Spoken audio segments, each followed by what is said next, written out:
Sir David, your magisterial book, Head of State, has received no response, no significant response from anybody.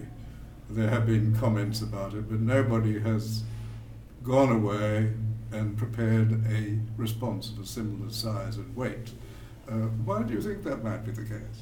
Well, I think they're too intent on saying that Smith doesn't know what he's talking about. But all I've done is come to a conclusion after researching and recording a whole series of judicial pronouncements and legal interpretations, legal opinions.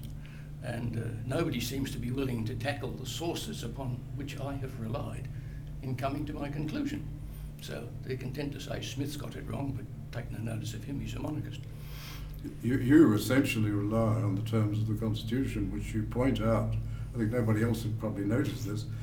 Perhaps Lord Haldane may have, but you point out that it was a very different constitution from other dominions. Well, it was two of our constitutional framers wrote in 1901 that our constitution was unique in the British Empire, the then Empire, in that it gave to our Governor-General powers not given to any other Governor or Governor-General anywhere else in the British Empire.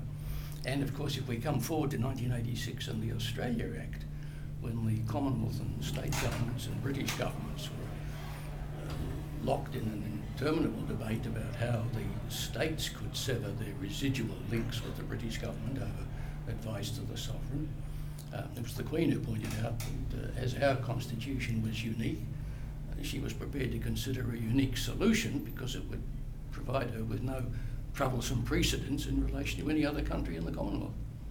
And so our state premiers, in relation to the appointment or removal of state governors, have direct access to the Queen since 1986, whereas previously they had to send their recommendations to the British government and for the British government to advise the Queen of the United Kingdom, not the Queen of Australia, on the appointment of state governors in Australia. Doesn't this apply in Canada? No. Canadian lieutenant governors. Well, the Canadian lieutenant governors are federal appointees appointed by the Governor-General and subordinate to him, a position that our state governors happily are not in. They have their independence under their state constitutions, and as I said, now since 1986 their premiers may go directly to the Queen. But I started researching the role of Governor-General. I didn't have time when I was working for the Governor-General. And at that stage I accepted the conventional wisdom. Everybody assumed the Queen is both the sovereign and the head of state. But in retirement I started doing some research. I was a visiting fellow in the law school at the Australian National University. And I started researching legal opinions that had been given by Commonwealth Solicitors General to Prime Ministers Menzies and Whitlam. I looked at two judgments which had been given by Lord Haldane in the Privy Council. I found the comments of those two constitutional framers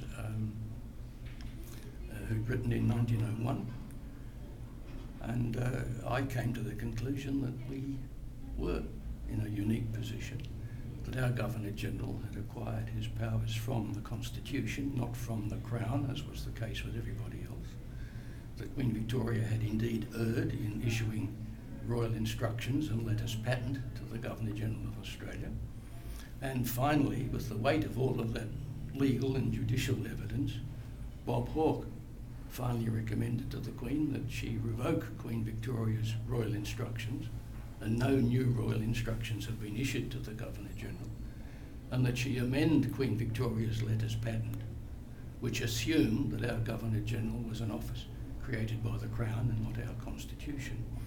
And so our royal letters patent now reflect our constitutional position.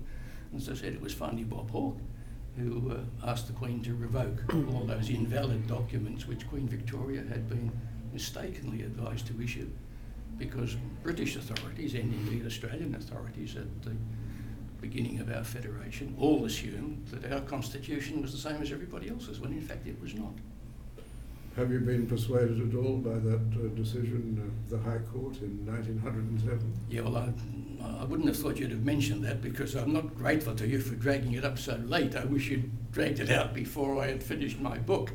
But it's certainly comforting to to realise that what I had concluded in the early 1990s of this century, the High Court had come to the same conclusion in 1907, that the Queen or the King at that stage was the sovereign, and that the Governor-General was the constitutional head of the Commonwealth of Australia.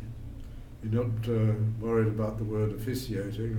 I saw somebody saying the other day that because the High Court said that he is the officiating constitutional head of the Commonwealth, officiating means that he's not really the real.